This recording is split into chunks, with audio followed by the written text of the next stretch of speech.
एक बात अपने जीवन में सदा उतार कर,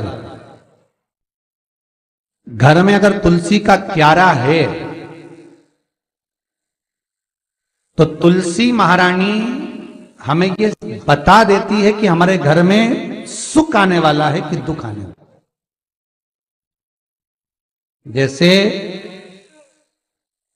शनि अपना प्रकोप दे रहा है या शनि उतर रहा है, ये किसी से पूछने की जरूरत नहीं पड़ती, अपने आप मालूम पड़ जाता है। कैसे?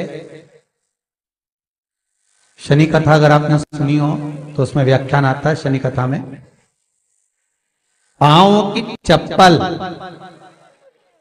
बार बार टूट रही हो,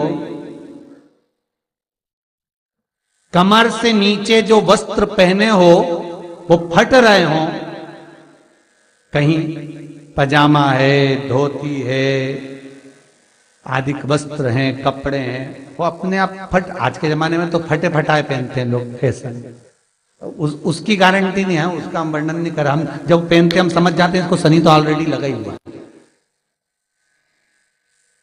जब उनका घुटना घुटनी सब फटा हुआ दिखता है तो उसमें लग जाता है कि शनि पहले से लग गया बापड़ा, उनके पहने से तो मालूम पड़े। शनि का नियम है, शनि कथा कहती है पांव की चप्पल बार बार टूट रही हो, घिस गई हो, बद्दी टूट रही हो, कुछ कर रही हो, और अगर कमर से नीचे जो वस्त्र पहने हो वो अपने आप फट रहे हो, समझ लेना कि शनि पांव से प्रवेश कर रहा, मतलब अपनी प्रखरता शनि दिखा रहा। किसी मंदिर में गए महाराज और वहां जाने पर चप्पल चली गई तो समझ लेना शनि की कुदृष्टि अब पड़ना बंद होना चालू हो गया। कितना सुंदर कहा है महाराज। जूता चप्पल आज के जमाने में तो फैशन हो गई साहब, घर की चप्पल अलग होती है, बाहर की चप्पल अलग होती है। लोग घर में चप्पल किचन तक में पहन के जाते हैं। अरे पानी ले जाओ सियोर से,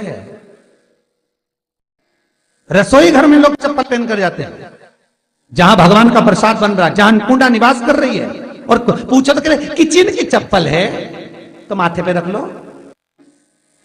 तुम अपनी मां को जरूर देखना है एक बार, वो बूढ़ी मां कितनी बार किचन में चप्पल पहन कर गई, मुझे जरूर फोन कर कर बताना।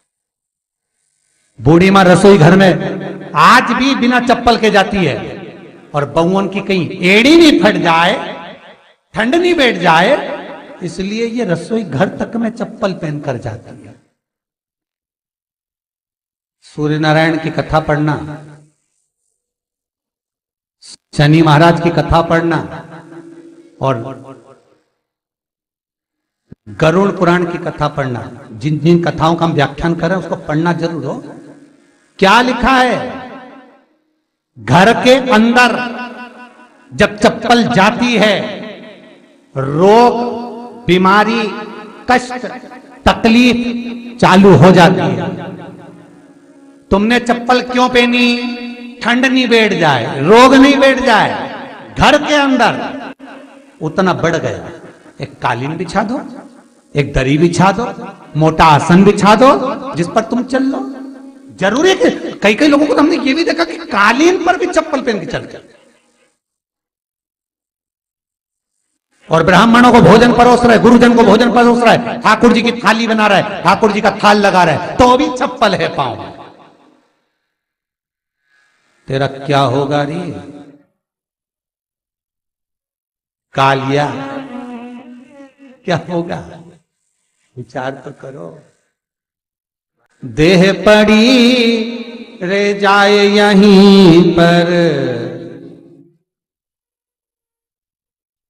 फिर कुंडल और नगीना, क्या हरि नाम नहीं तो जीना। अभी भी सुधर जाओ रे, अभी भी सुधर जाओ, नहीं सुधरो तो सिधर जाओ रे, या तो सुधरो नहीं तो सिद्धरो, थोड़ा सुधरो।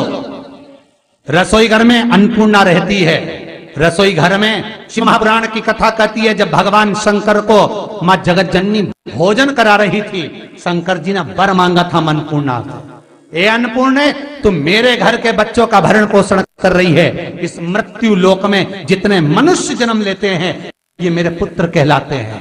तो अन्नपूर्णा ने कहा, चिंता मत करना भोलेनाथ, जिस जगह पर एक स्त्री, बेटी, कन्या या घर की बहू या बूढ़ी मां भोजन बनाएगी, उस जगह पर मैं अन्नपूर्णा उसके शरीर में प्रवेश करूंगी।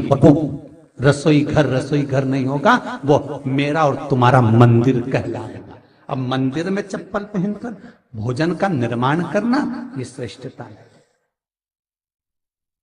एक आसन पटक लो आप रसोई घर के अंदर, जिस आसन पे खड़े होकर आप भोजन बना लो, मोटा सा आसन रख लो, चप्पल की जरूरत ही नहीं।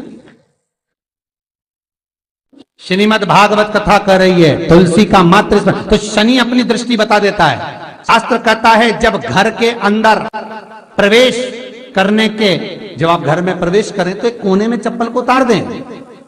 बाहर जगह नहीं है तो घर के अंदर प्रवेश कर कर लेफ्ट में चप्पल को उतार दें, और 7 या 3 कदम के अंदर चप्पल उतर जाना चाहिए घर के अंदर में। और उसके बाद अगर चप्पल अंदर प्रवेश कर रही है तो राहु केतु शनि के साथ प्रवेश करते हैं, जिसके घर में बीमारी कभी पीछा नहीं छोड़ती। शनि कथा, सूर्य की कथा का स्मरण करिए, आपको मालूम है, पहचान हो जाता है। महाराज तुलसी बता देती है कि आपके घर की दशा क्या है। बार बार जल डालने के बाद भी तुलसी सूख रही है, बार बार आप पूजन कर रहे हैं, पाठ कर रहे हैं, तो भी तुलसी के दल सूख रहे हैं। तुलसी बता देगी कि तुम्हारे घर में तकलीफ आने वाली है, कष्ट आने वाला है, सूख रही है। किसी ने जरूर कुछ ना कुछ ऐसा है कि इसमें घर में कुछ तकलीफ आएगी, तुमने लगाया फिर सूखी, फिर लगाया फिर। तुलसा महारानी बता देती है कि कष्ट है। और जिस गमले की तुलसा घेर घमोर हो, फलित तो हो, आनंद में हो, तो उस घर में फिर दुख नहीं आता, समृद्धि खुद बढ़ती चली। जिन शंकर भगवान को आप जल चढ़ाते हो, जिन ठाकुर जी से आप लाड लड़ाते हो, जिन भगवान कृष्ण का आप स्मरण करते हो, राधा रानी का आप नाम जाप करते हो, जिस परमात्मा का आप भजन कर रहे हो, कीर्तन कर रहे हो, नाम जाप कर रहे हो, नाम स्मरण कर रहे हो, उससे तुम्हारा एक संबंध होना चाहिए, एक रिश्तेदारी होना चाहिए। और उससे जब तुम्हारा कोई संबंध रहेगा, उससे जब तुम्हारी कोई रिश्तेदारी रहेगी, तो उस रिश्तेदारी में जैसे ही आपके प्राण छूटे, और छूटते से ही आप जब गए, तो जाते ही आप कहोगे कि कृष्ण से मेरा ये संबंध है, वो मेरा पुत्र, वो मेरा भाई, वो मेरा बेटा, वो मेरा सगा, वो मेरा रिश्तेदार, वो मेरा कुटुंबी, वो मेरा पुत्र। जब कहोगे तो तुरंत प्रवेश हो जाए।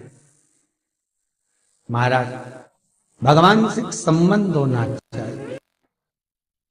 कई लोग भगवान को सवेरे से रिझाने बैठते हैं तो भगवान को बनी बनाई बात कहते हैं, ये पाठ कर लो, ये पाठ कर लो, ये पाठ कर लो, ये स्तुति कर लो, सारा बना बनाया। तुमने अपने दिल से कौन सी स्तुति गाई? तुमने अपने दिल से कौन सा भगवान को निवेदन करा, कौन सा नमन करा? बस सवेरे उठना है, नहाना है, भगवान के सामने जाना है, भगवान को नहलाना है, कपड़े पहनाना है, अगरबत्ती लगाना है, थोड़ा सा शक्कर का भोग लगाना। इतने सारे देवी देवता, शंकर जी, राम जी, गणेश जी, सारे देवता